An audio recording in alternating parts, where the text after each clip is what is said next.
All right, guys.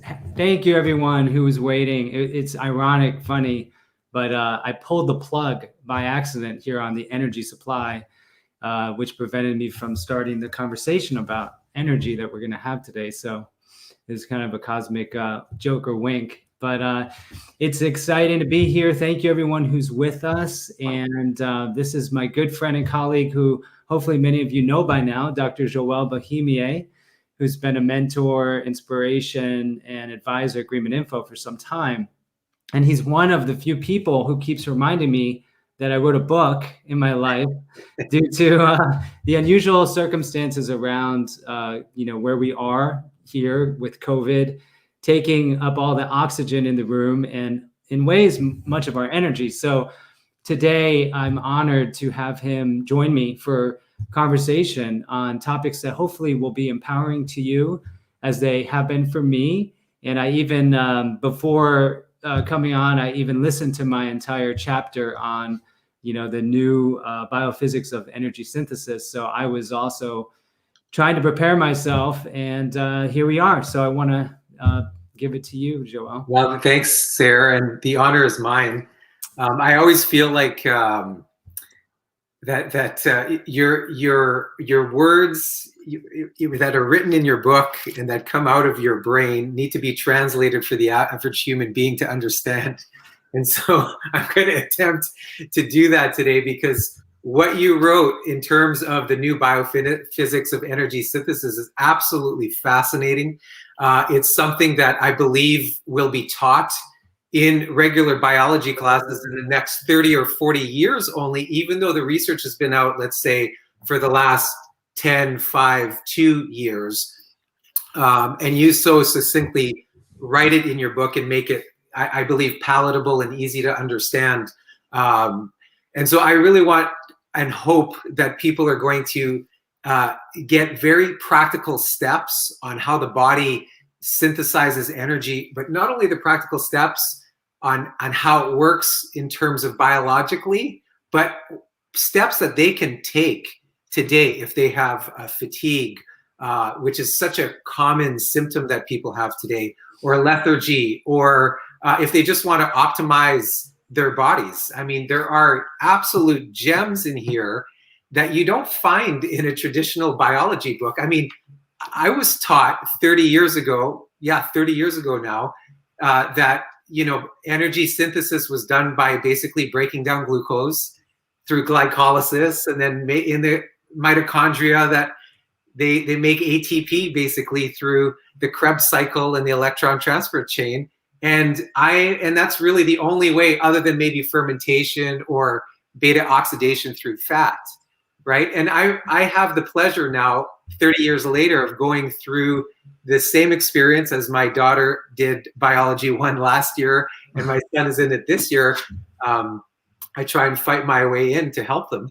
And the information that they're learning is the exact same information that I learned 30 years ago, that presumably my father learned 30 years before that. Unbeknownst to me, there's a whole new branch of biology, which you have termed the new biology, that explains there's new ways that we understand how the body synthesizes energy from our environment, our food, and so on. So we'll be talking about water. We're going to be talking about sunlight. We'll be talking about greens. We'll be talking about melanin. We'll be talking about mushrooms, and potentially even quantum vacuum and zero-point energy, and hopefully making it palatable for the people at home. So when you study this, like over the last 10 years, was it as mind-blowing to you as it is to me to like come across some of the information, such as, water being a molecular battery in your body that we use for energy, which we've never known that before? Yes, that was my desire in writing the book, really. And I want to first thank Ali Leclaire, who is the woman who helped me to come up with the actual execution of the chapters, because she did such a great job of locking in the science. I just have to give her credit for that. Because it's difficult to navigate the terrain of conventional scientific rhetoric. But so I wanted to communicate something of the surprise and joy and wonderment around, first of all, the old story of our body, and how there is this huge gap between, what we think the body does and what actually it's doing.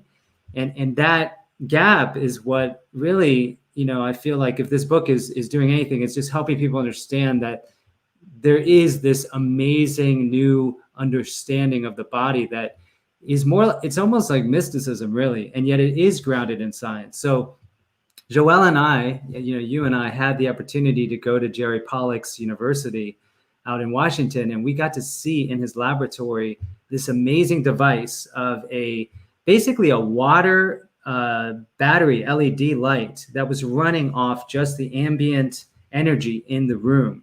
And it was just an example of where we couldn't believe that this was possible, with this little water cell then, and that's happening in our bodies all the time. That's something we were never told. We have to eat a sandwich to get energy. We need to, take advantage of the Krebs cycle or beta oxidation or some of these other backup systems. And that's something that I started to question. And then the book was a byproduct of realizing, wow, much of what we've been taught is really extremely limited. And because we believe it, we're limited. And so now I'm starting to better understand really just the miracle that the body is. And that's all that I really want to get out. And yet talking about cellular bioenergetics and ATP, and this is one way that we can hopefully reach towards that. Yeah, so I just want to warn people, I think they should either make genetically modified non-GMO popcorn with grass-fed butter and sea salt, or if it's you and I, or if you're like you and I, get the broccoli and hummus ready, because this is absolutely going to be mind-blowing. You're probably going to want to rewatch this. But what Sarah just said is that our bodies use water as a battery to create energy that we use on a regular basis.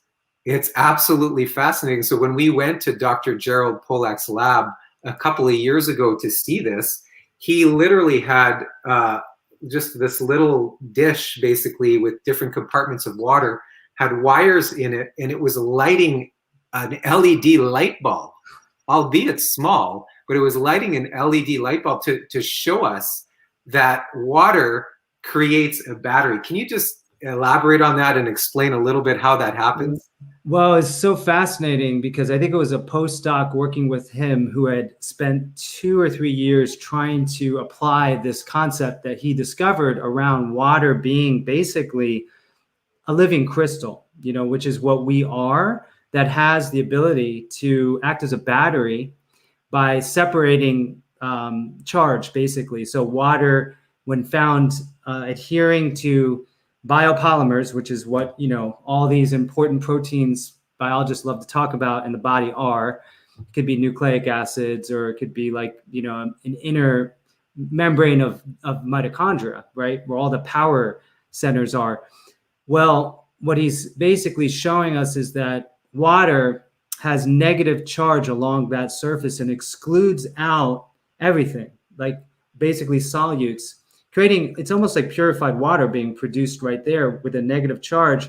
And then about a hair's width outside of that is the positive charge. So you have created a battery, and that's how water actually exists in the body. Now, most of the history of biology is really is looking at dry matter, is looking at dehydrated biopolymers, not really accounting for the fact that everything that is studied in biology has a hydration shell, is coated with water.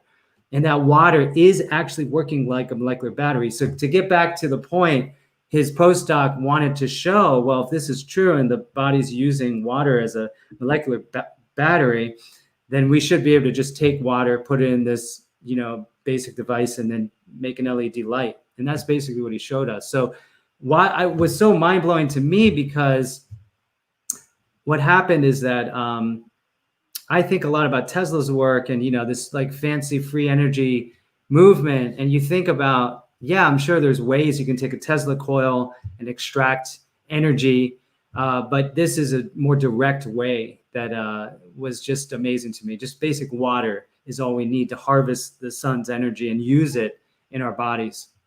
And what you're describing there is, and why we call it or you've called it the new biology, is because, when you're studying basic water in science class, there's 3 phases of water. There is solid, there's liquid, and then there's vapor. But what Dr. Pollack, as well as others who predated Dr. Pollack, have found is that there's a 4th phase of water, and that's what you're describing, this crystalline shape or this crystalline form that creates this battery-like structure that has an actual charge where we use it as energy. And they were describing that, for example, in capillaries, when you have the blood vessels or the minute capillaries that are all over the body, the red blood cells line up one after another, kind of like children lining up to walk into the classroom from recess or something like that. They're literally one after another. There's only space for one red blood cell. And he is saying that that is an example of where the body utilizes that style of energy to push the red blood cells through the capillaries in order to be able to oxygenate all of the tissues in the human body, which is absolutely fascinating. Yes, that's an amazing example, because what Jerry Pollack was trying to understand, and Dr. Cowan has done this as well, is how does the heart work? Is it a pump? Is it just basically this amazing pump that never stops working, that's pushing, the several liters of blood through the 100,000 miles of blood vessels throughout our system? It's like inconceivably vast amounts of effort required. And according to the old model, it's ATP somehow providing that energy. And in this model, actually, it's the water in our body that is using this 4th phase of water as basically a way to convert the ambient infrared energy, like heat, for example, in the environment, and turning that into a means to drive all these biological processes. Do you remember in his lab, he calls it structured water.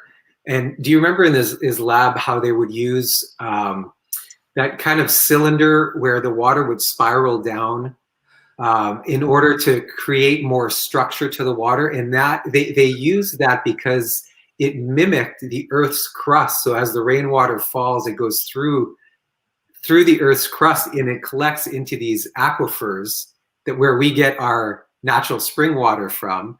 But in the process of moving through the Earth like that, it increases the charge of the water, and therefore increases the potential for energy in that water. And so what water do you recommend for human beings to drink then? Because that's a tough question. We get that a lot, Yeah, what water to... So what I love is looking at water as, it's found in certain vegetables and fruits as being the ideal source, because it's already, like in our bodies, a gel-like state. It's structured, in certain microclustering. So it's basically has both storage of energy and information. And that's part of what I've discovered, looking at this model of our bodies being driven by nucleic acids, this old concept that we're gene-driven meat suits, basically.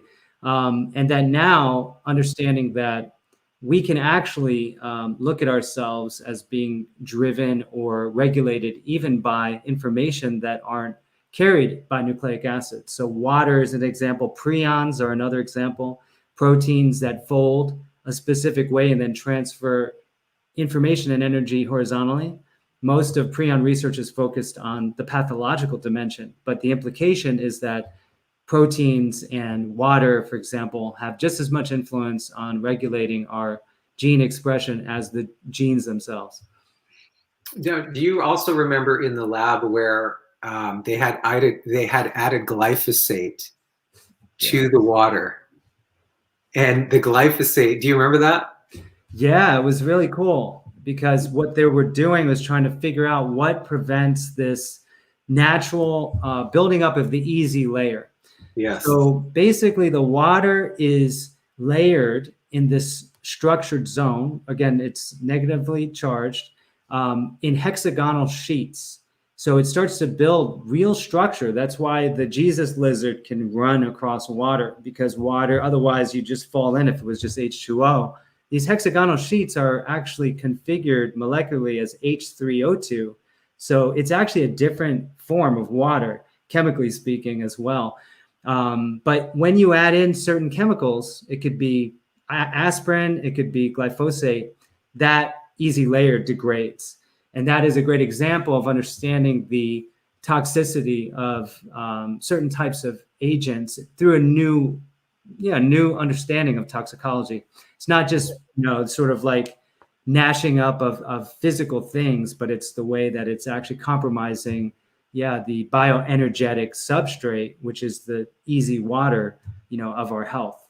So to translate that for an average human being to be able to understand, I would say that if you're adding chemicals to the water or to your fruit and vegetables, like you were saying, like glyphosate, pesticides and herbicides, like fluoride in the water and chlorine in the water, what the study was insinuating, what the experiment was insinuating, was that it was degrading and decreasing the potential for us to be able to use that as energy. That's decreasing our body's ability to use the energy if those chemicals are in our body. Again, once again, pointing to the fact that, tap water, local tap water, regular conventional fruits and vegetables are counteractive and counterproductive to producing the best, most abundant type of energy in the body. Would you agree? Yeah, and if you think about it, the primary cause of heart disease, as we understand it, is endothelial dysfunction, which over time leads to, plaque buildup, atheroma, and all the end stage issues like calcification and thrombosis. But the, healthy, easy water that lines, your arteries, for example, when it's structured, when it's packed up correctly and it's charged up, it should exclude so much of the toxicant burden that, this phase of human devolution, if you will, on some level, the Anthropocene has created, the hundreds of thousands of novel new petrochemical derivatives. So technically we talk about detoxification, but on a moment-to-moment molecular level throughout your body, easy water is performing some basic detoxification, or at least mitigating toxicant exposure. So that's why it's so important. So what type of water do we drink or consume?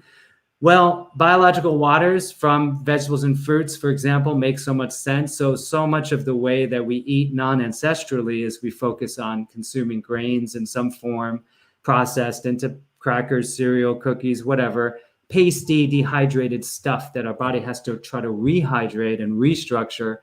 And so when we get rid of that class of foods, which is what, I advocate for in the book, it's part of the ancestral template for the diet, is that you end up with already hydrated, properly structured, replete with biological water, vegetables and fruits and things that are closer to their whole food form. So in many ways, but when it comes to water per se, we do Mountain Valley. I know you're just trying to get me to answer the question. I know. Yeah. In fact, I bet we met on some level because you were probably coming to the health food store to get Mountain Valley water or whatnot, or high quality water. Yeah. Because if you can get it in glass, theoretically from a spring, that's, I think, ideal. Now, controlling for all the fracking issues, and I think it's in Arkansas where Mountain Valley comes from, that's a whole nother issue. The planet is deeply challenged, but I still think that spring water is the best way to go about it if you can. If you have to do other forms, let's say from municipal tap, of course you want to distill it or RO, purify it, but then what you get is just dead. So then I add in biologicals, like, for example, like I have my, let me just show you, I'll be right back. All right, that sounds good. So my lighting situation was not ideal here. Okay, so that is lemon just in water. And so at night, I'll just cut a lemon and put it in a whole thing of water and just let it sit. And by the morning, it actually has almost like a gel-like consistency. But it's a great way to take what is otherwise, this was Mountain Valley water, but if you were doing RO or distilled, and then you added a pinch of sea salt and you put in some lemon or blackberries or whatever and just let it sit there, it's actually the way that water ends up holding energy and information is through whatever salt you put into it as well. So this will help structure out. Oh, what is that? I have a little chlorophyll in mine with peppermint oil. That looks good. Yeah. That's good. You're setting up for the chlorophyll discussion because that's a big part of it. So anyway, so when it comes to the water, it is basically, I think, essential for us to continue to prioritize that over even what we eat on some level. Like getting the best quality water is to me number one priority. Yeah, wonderful. Is there anything else you'd like to add, or should we move on to the second segment, talking about sunlight and greens? What I would add is that what's so fascinating about the question of whether we are like plants who take advantage of photosynthesis, which is a form of, photonic water hydrolysis, right? It's separating the charge of the water molecule to produce energy through sunlight. Is that we have the same ability, not only through the fourth phase of water, but also through melanin, because melanin, according to the incredible work of Mexican researcher Arturo Herrera, is capable of also splitting the water molecule and then reforming it. And so what he's showing is that where you find melanin, for example, in the brain, let's say the substantia nigra, which in neurodegenerative disorders like Parkinson, we know there's a reduction in melanin there and damage, is that the melanin is concentrated there in that brain center to produce energy as well as to produce oxygen and hydrogen. Because when you split the water molecule, you free up molecular or pure oxygen and hydrogen. So we're looking at like a proton pump, almost like what happens in the mitochondria. Exactly. Yeah. So for Pollock, yeah, exactly. The fourth phase of water is like a photon, sort of like a proton pump like alternative, but it's the same thing that melanin is able to cause almost like a photolysis like effect wherever it's present. So he discovered this in trying to understand the cure and the cause for blindness, because he found that in the eye, areas where there were no blood vessels that had a lot of high energy needs, like the retina, there was a lot of pigment, and that the pigment, the melanin, was basically bringing oxygen directly to the tissues without capillary system, because it's taking water and it's splitting it, producing energy as well as oxygen. So anyway, it's a whole nother way of understanding the cellular bioenergetic needs. It's understanding that melanin, which isn't just on the surface of the skin, of course, it's found throughout all our organs, is actually performing the same type of role as chlorophyll does for plants. And so constantly through this lens, it's actually not only water, of course, and melanin, but it's chlorophyll. We're harvesting solar energy, and we're using that as a form of energy, not just ATP, which is where so much of the biology is focused on. Okay, so first we're using water for energy, which we talked about. And now you're describing melanin, which is the pigment in our skin that acts basically as a semiconductor and is able to use light energy by breaking up water molecule and using that as energy. Is that correct? Yeah, so that's melanin is amazing. And of course, it's found through all of our organs and tissues, but it's able to absorb from radio waves to gamma waves, right? From the largest to the smallest, and it absorbs it all, and it's able then to convert it into usable energy. So even in the case of radiotoxicity, which is obviously a modern issue here, we know now, based on some very powerful controlled experiments, that melanin from fungi can help us to convert actual gamma radiation into useful energy, and as well as obviously cancel out the radiotoxicity. And this was something that was observed post-Chernobyl And in certain early weapons tests with nuclear weapons, that these fungi thrived on the inner still smoking reactor because they're designed like us to utilize these sources of radiation in a way that may actually even be positive. So just to touch on that, because I thought that was just absolutely fascinating in the book, where, at Chernobyl and other radioactive sites around the world, they found that there were fungi that developed there that were very dark and extremely rich in melanin, and that pigment was able to use that negative energy that harms other life severely and basically kills us if we have enough dosage of it, but to use that and to convert it into positive usable energy to break down that nuclear energy. Is that correct? Yeah, and for me, Joel, this was one of the... It's insane when you think about it. It's just the intelligence of nature that we often overlook, and we think that our brains are smarter than the innate or the universal intelligence that's out there. But time and again, we just see these amazing examples of how smart, like far beyond the human mind or the human brain nature is. Yeah, because for me, my early advocacy around what I was doing at GreenMedInfo was actually looking at all the unintended adverse effects of exposure to things like low-dose radionuclides.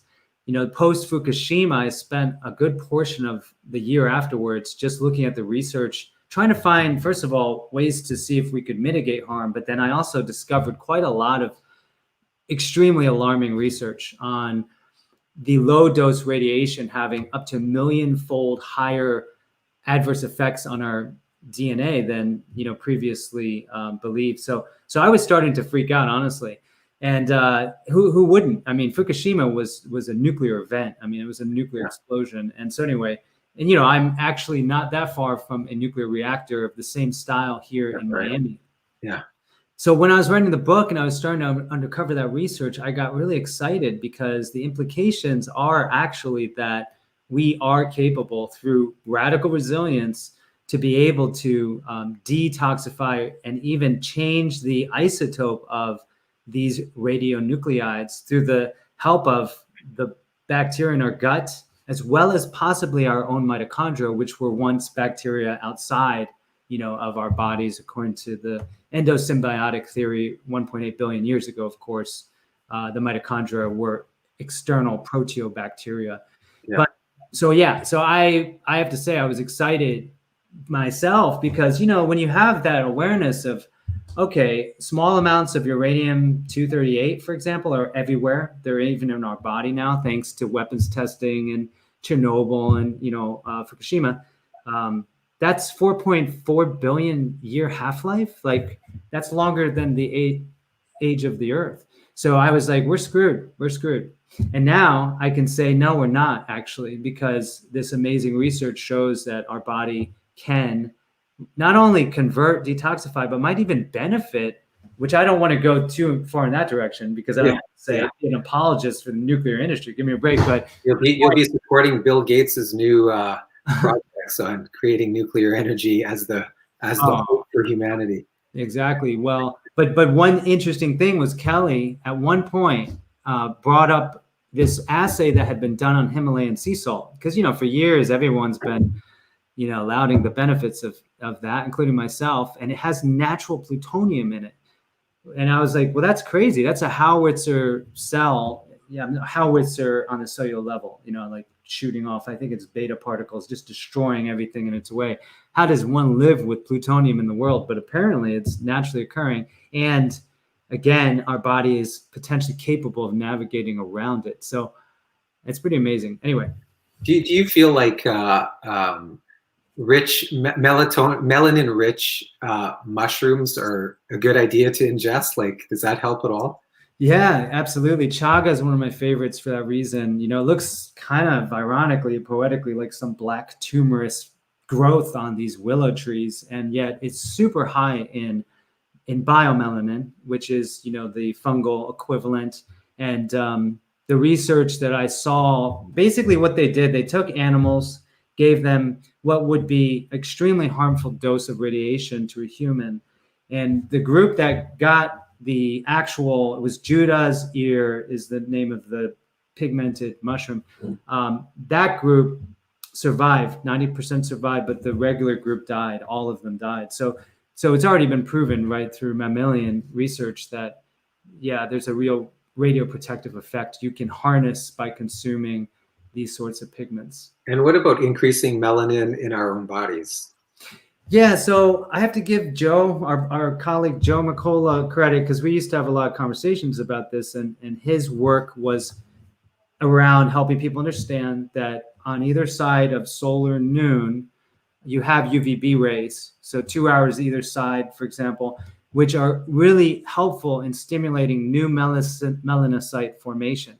Because what otherwise happens with UVA is it oxidizes already existing melanin, which is actually has downsides. Whereas you get that middle range there, and you intentionally get that exposure, and you're going to end up producing more melanin and more cells that can produce melanin. So it's sort of like trying to find a way to harness that regenerative cell type.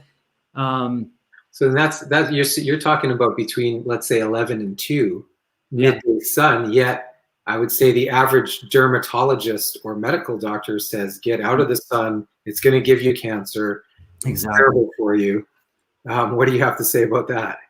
Exactly. And that's why in the chapter on the new biophysics of energy synthesis, I go into the research on chlorophyll, where they did this amazing study looking at earthworms and pigs, which are very close to us physiologically, and found that when they're given chlorophyll, what happens is that a metabolite of this goes into their mitochondria, known as PBE, and it helps to create a more efficient production of ATP through the Krebs cycle, as well. They were saying like 35 or 36% more efficient, more energy, basically. Yeah. When you have chlorophyll and sunlight. Exactly. And the yield of, I think there was up to 16-fold increased yield of ATP in some of the experiments, as well as what was I found very interesting is, so when you have like a high performance vehicle, whatever, you're burning stuff. It creates damage,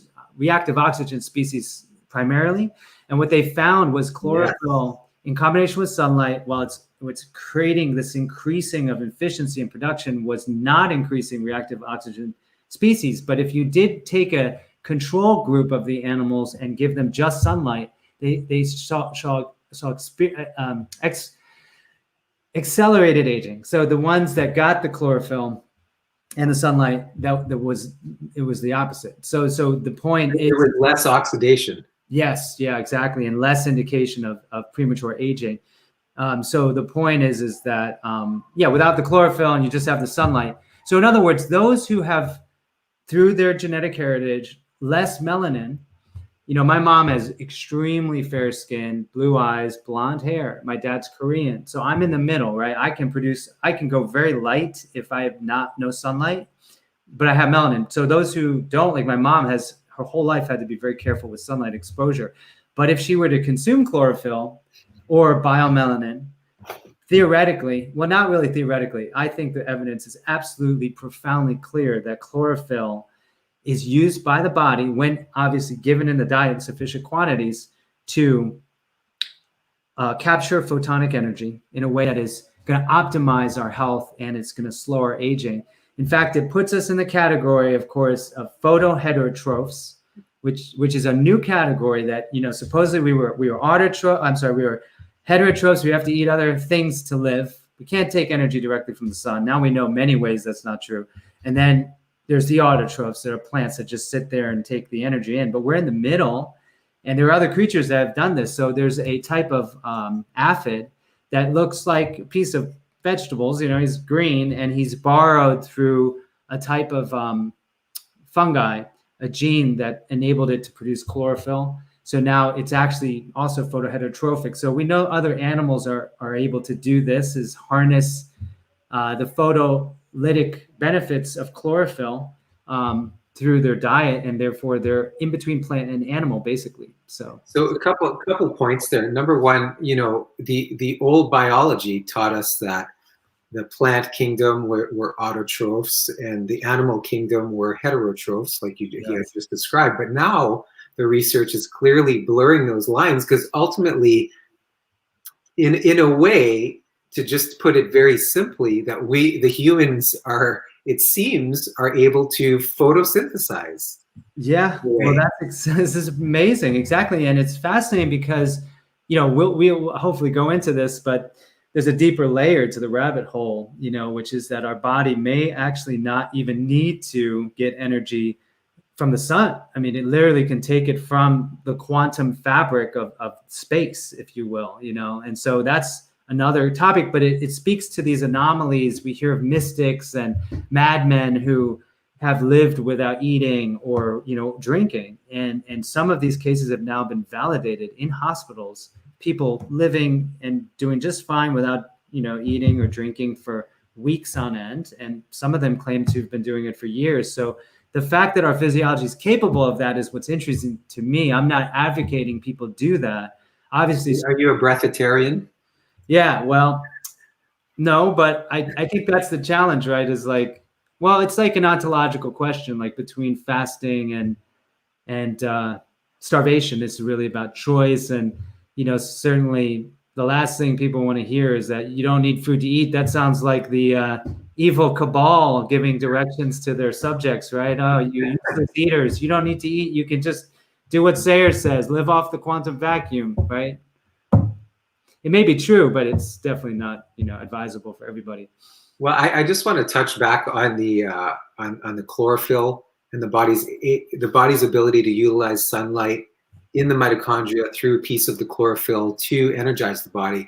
Because I can say, like, from a practical perspective, I lived in Winnipeg, Canada, in the north, basically, where in the winter from 9 to 3 there's sunlight, but the rest of the time it's dark. So 18 hours of darkness.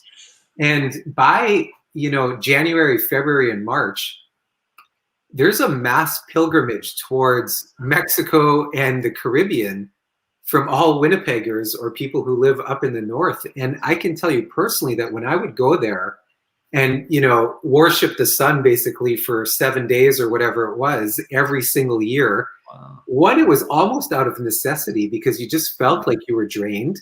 And number two, the amount of energy that you felt when you got sunshine like that. And it's not because I was sleeping longer. I was essentially sleeping the same amount of time, not because maybe I wasn't working or whatever. I was still doing a lot of exercise and having fun on the beach and doing snorkeling and all those kind of things that you do.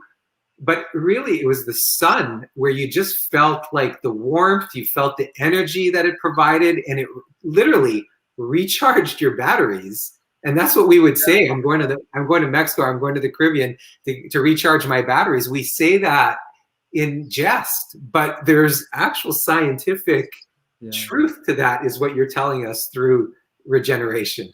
Yeah, of course, too, the suprachiasmatic nucleus, the sort of the regulatory aspect of your health is so dependent upon, exposure to sunlight, in this way. So yeah, recharging your batteries is quite literal. Yeah, no, it's so true. I mean, I'm in Florida. I've been here for 20 something years now. It's been a while. And, we take for granted the sunlight, but for those who, don't have access year round, it's a challenge, but it makes you appreciate it more. That's for sure. Here we take it for granted. That's for sure. So I'm going to sum up this part, and then we'll move to the quantum vacuum or 0 point energy and have that discussion.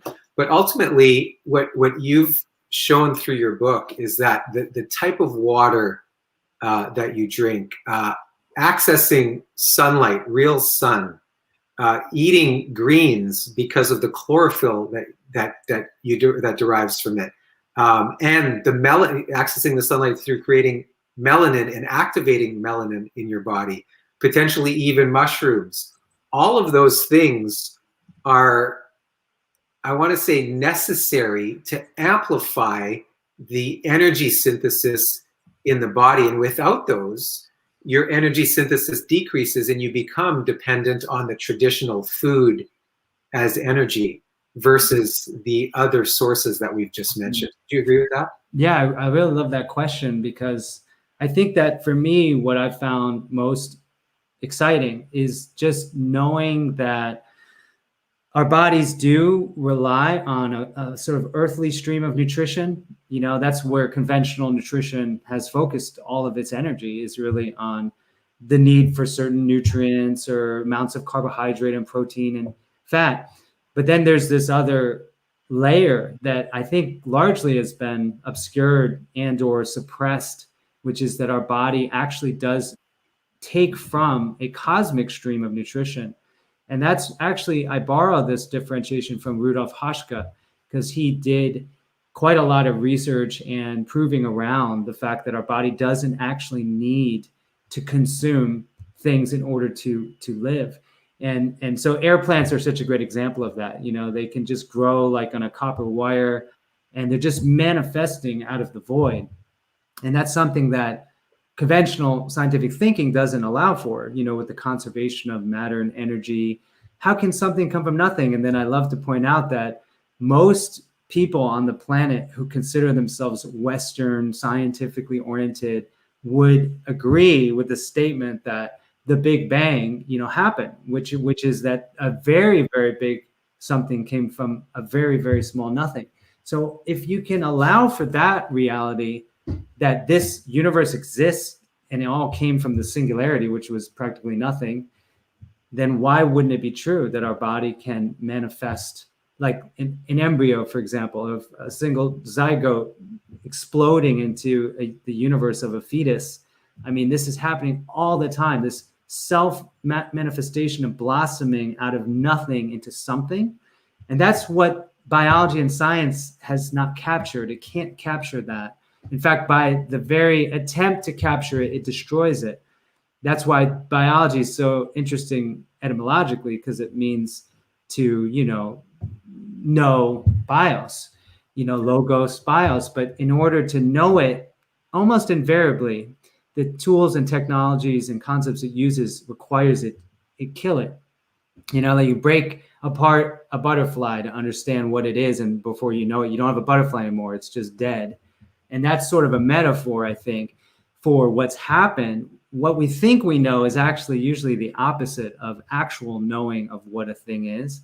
So anyway, that's obviously very abstract, but to be clear, I just want to be clear, because I don't want people to misconstrue, because in the book you recommend a certain style, getting back to Paleolithic style of eating. So you're not saying don't eat anymore. All you're saying is there are other sources of energy that can be harnessed in a way, if we're conscious of it, to produce abundant energy for the human body to heal, to regenerate, to recreate, and to thrive, essentially.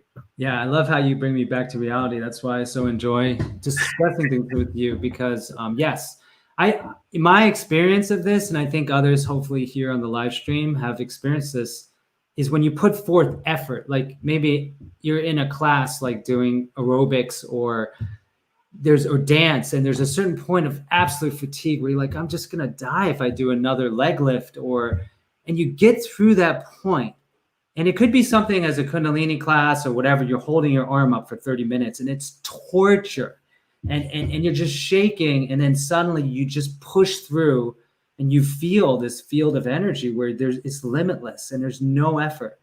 And, you know, some people get there through meditation, through exercise, through plant medicine, through near-death experiences, through lovemaking, through dance, through whatever they do. You'll feel it. That energy field is what I really want people to experience. And I think that it's implied by the new biology that is actually where we get the majority of everything that we call the human body and experience. But yeah, it's an amazing thing, because you can convince yourself that right before you break through that, oh my God, you know what, I'm just getting old, or man, this arthritis is killing me, I need to eat something, or, you know, I don't have the energy. But it's so there's something about the effort, and you would probably call it mindset, right, Dr. Joel, because you you've always espoused this, right? There's something about when you get through that event horizon and you're on the other side and you just feel this victorious, amazing energy, which it's I got to tell you about this amazing story about one of my close friends and colleagues who we were at a camp basically for self-improvement.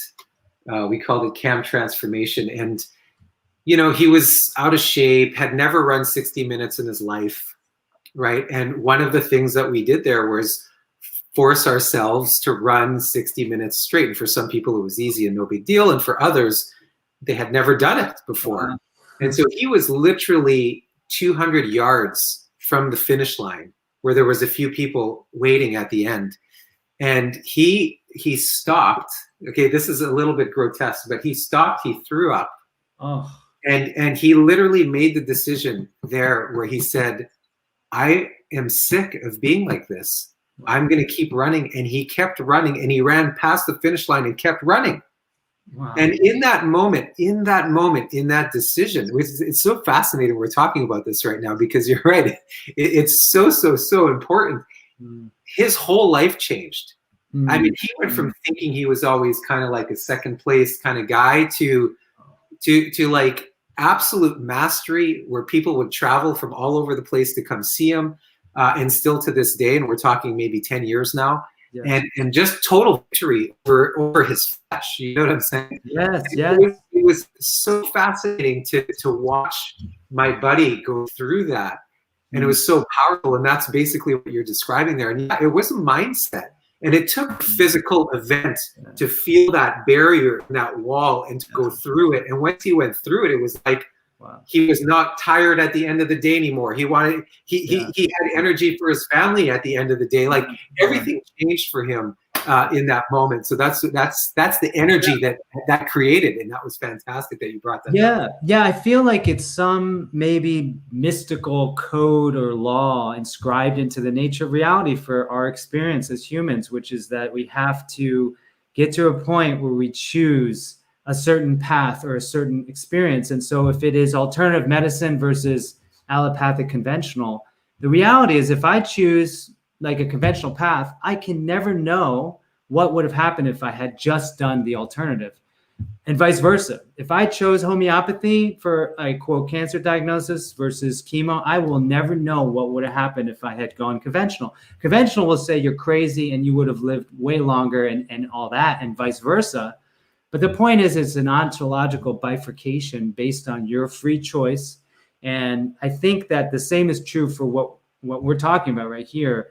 And what I think is really at stake with health and wellness, which is, I'm just trying to say that there's something that I know in my bones, and I've definitely have others out there who've been writing about this for many years, that we have access to an energy that is very much what I think the modern physicists are referring to as a quantum vacuum. They might have called it ether back in the day, earlier physics, or chi or prana, shakti, and that this is now attaining greater legitimacy in the eyes of real science, because they have to try to explain the energy paradox. The heart is not a pump. The 7 seconds of ATP within it cannot drive this miracle, right, of the 100,000 miles of tubing just to pump our blood through every moment. That's insane to even envision. So everything's being inverted. In fact, I'm starting to better understand ATP and the biosynthetic pathways they're involved as being for biomass generation. That's why with cancer, you flip in the Warburg, hypothesis to fermentation, aerobic. You have an option to use oxygen, but you don't.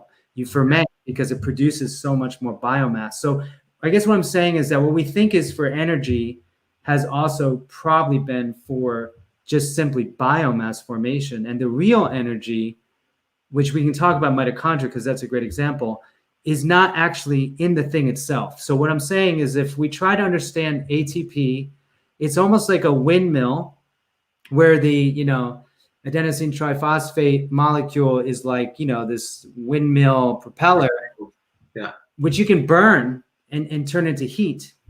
But it is actually just gearing into the cosmic, ether, the cosmic energy field. In fact, even Tesla used to talk in this way about how we would harness this sort of cosmic energy. So the mitochondria contain ATP magnesium helical structures.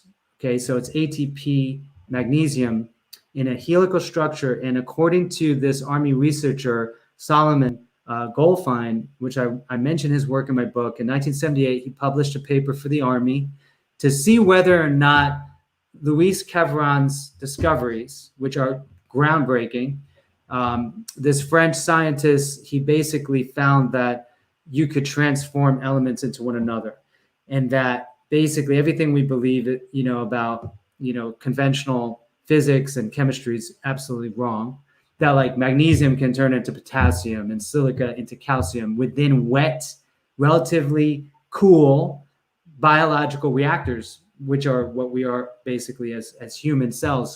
So my point, and this is getting kind of crazy, but I'm trying to explain something. So if the mitochondrion has an inner membrane with a charge of up to 30 million volts of energy, that's supposedly what modern calculations have shown, then basically the mitochondria are like particle accelerators. That's what this Army scientist found, that the mitochondria through the ATP magnesium helical structure is a cyclotron and is accelerating protons to relativistic speeds, then creating what is essentially a nuclear event, transforming elements into one another and transforming basically light into matter.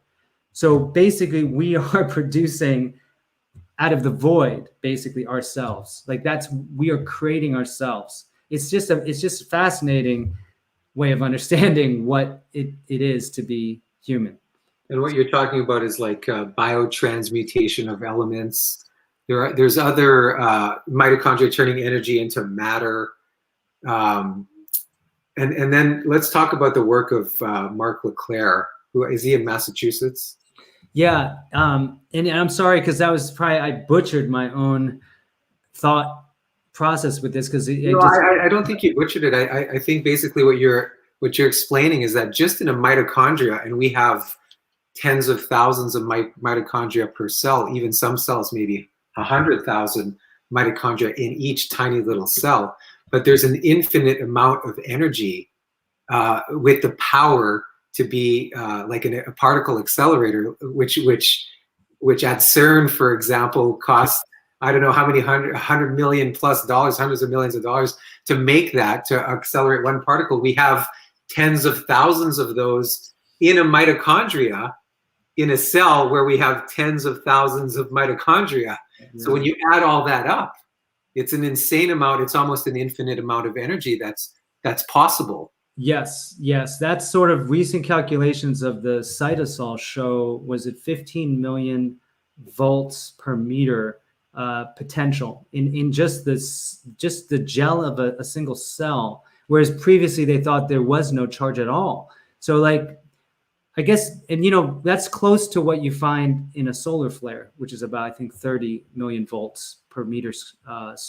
So anyway, so there's all this energy. Where is it coming from is the question. It's not coming from Chipotle that you ate. You know what I mean? It's coming, right? That's where the ether or the quantum vacuum helps to render this intelligible. And so the basic way of understanding the quantum vacuum is that at the most fundamental layer of structure that we as modern Western thinkers believe exists, there is this quantum of action, like subatomic level structure that is just jiggling a little bit, meaning that it's at absolute zero, right? It's not just standing still, that there's this little wiggle in the fabric of the ground for all being from that perspective. And that means if you total that up, it is a near infinite amount of energy.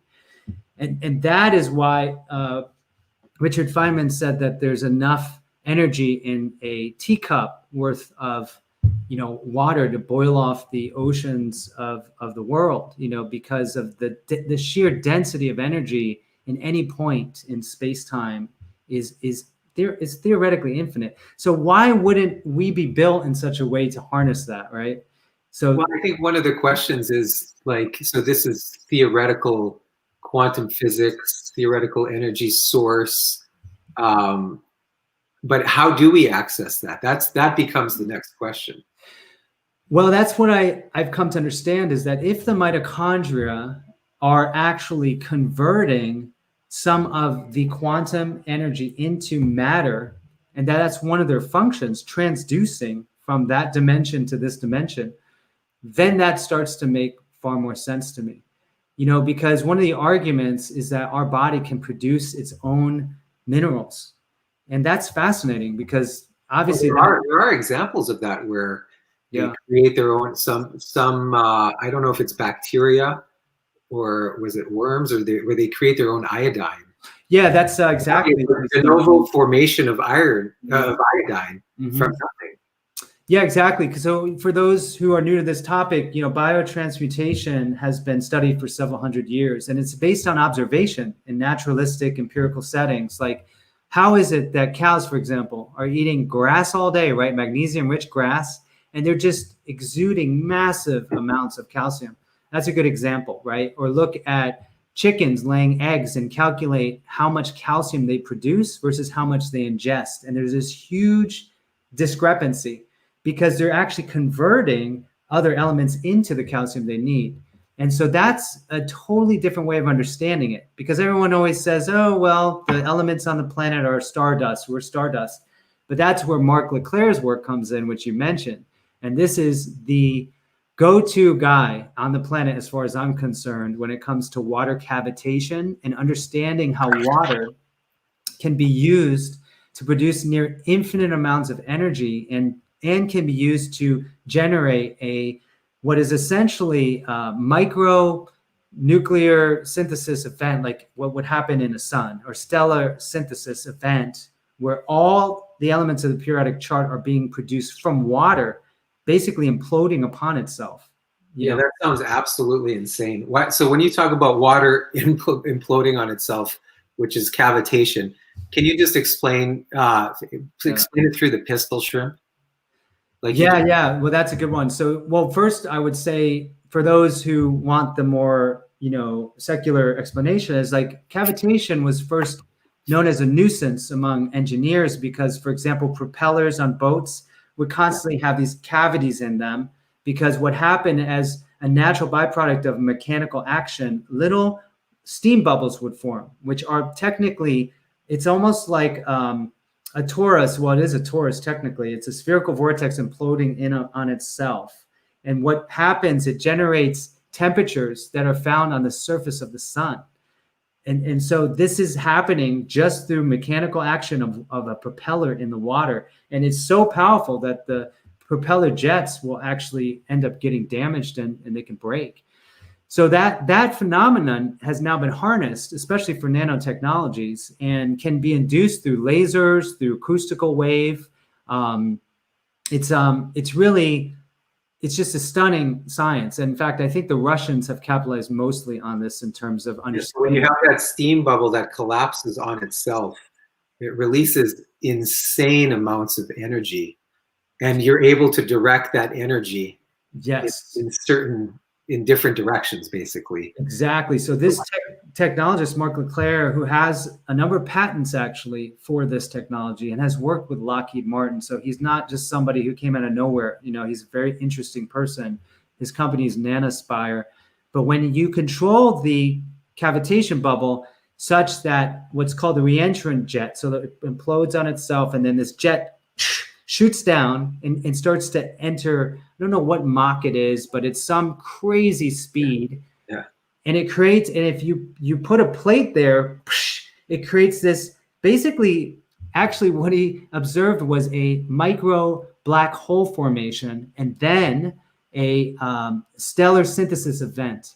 So literally all the elements of the periodic chart, all the way up to transuranic elements. This is why this guy's technology blows my mind, because we're talking about plutonium and things that, the government wants to keep out of the hands of anybody, obviously. And he's doing this with just stuff you can get from Home Depot, basically, because this is embedded in the nature of things, is that water cavitation happens. And he helps to explain how all the elements accrued on the crust of the planet, because when he did the assays of all the elements generated, the ratios present were exactly the same as the ratios found on the crust of the Earth. So in other words, probably what did happen, a lot of meteor action over time created just infinite cavitation events in the primordial ocean that generated all of these incredible mineral deposits, as well as the fact that the actual water crystal that he discovered, which is part of what's called the Leclaire effect, has a helical structure not that different from RNA and DNA. So the very template for life may be embedded intrinsically into the nature of water, in the example of water cavitation. So basically, just to sum it up, to simplify it, because it's quite complicated for somebody who doesn't understand all the terms, when this Mark Leclaire creates that cavitation through water and the bubble collapses on itself, that stream that's shot out of there seems to access this 0-point energy, or this quantum vacuum, and create all elements that we find on the periodic table in the same concentration as approximately what's found on Earth, which is earth-shattering. Now, we've shared this with other scientists, and they just kind of blow it off and don't even want to look at that because it just seems too mind-blowing. But your perspective is such that no, this needs to be explored. We need to look into this further, because the implications are absolutely fascinating, because then we could access basically energy without utilizing or burning anything or having other negative effects or things of that nature. And we have 0-point energy. I mean, it's so beyond the implications. I'll just say before that amazing point, which I just want to jump off of, is that this is the example of this is found in shrimp. The pistol shrimp is able to induce a water cavitation event with its claw, which is what it uses to stun prey and generate heat, again, that approximates that found on the surface of the sun. This is a little shrimp. That's what's so poetic about it. It's a shrimp, and it's able to transduce this quantum field energy into real three-dimensional space and time, generating what is essentially almost like supernova.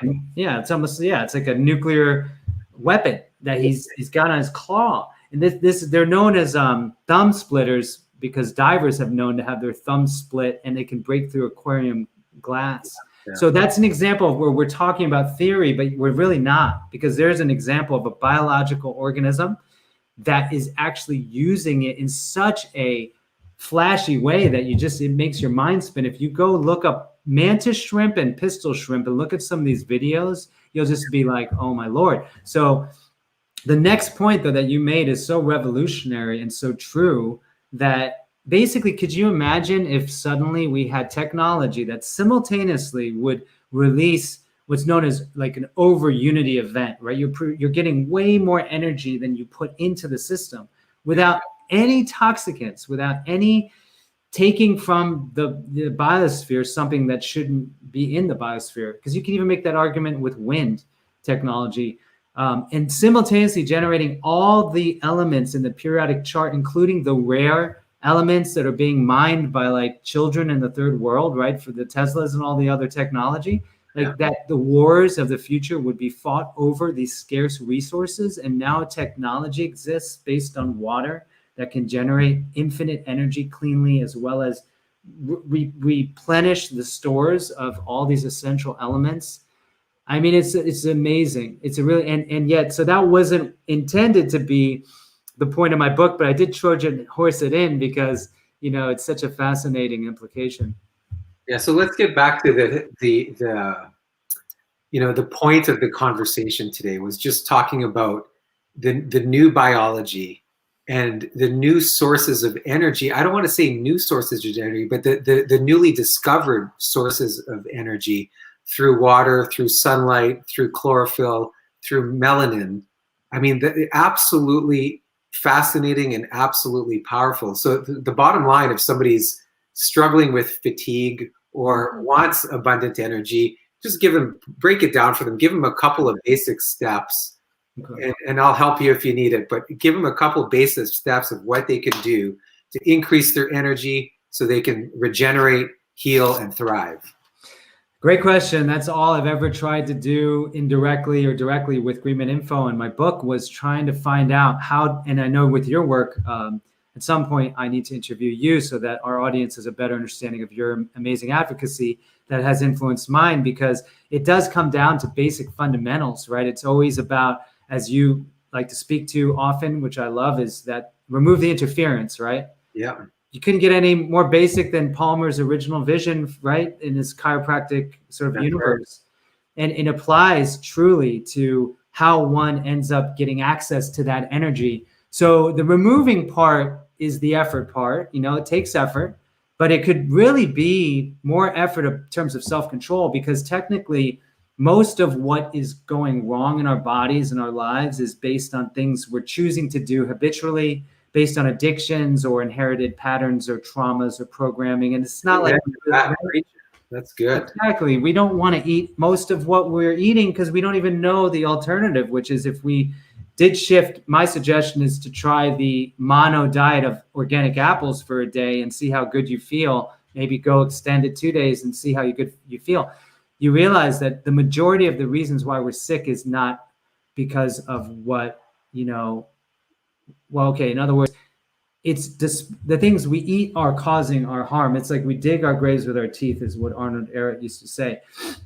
So environmental chemicals and pollutants that we put out there, and right? Yep, and detoxifying from those. So it could be as simple as, again, working on getting your structured water up in your body, by eliminating the forms that are suboptimal.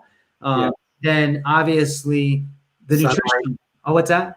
Getting out in the sun. Yes, getting out in the sun, grounding, because we talked about the sunlight exposure, but with non-native EMF, it is like next level, the amount of electrical, just even Rudolf Steiner said it recently about how, because of the electrical age, it's much harder to be healthy and to maintain a spiritual center, so it's grounding with our feet is actually incredible as well. And I will say, and we didn't get into talk about nutrition during this live stream, but when we really understand that food is information and just how we can reprogram our entire genetic, epigenetic structure, then, again, the ancestral diet, I think, is essential for that. And then obviously, finally, it is all about mindset. It's about loving yourself, believing in yourself enough to give yourself a chance. Like, a lot of us really have to come to terms with the fact that we never really individuated from mommy and daddy.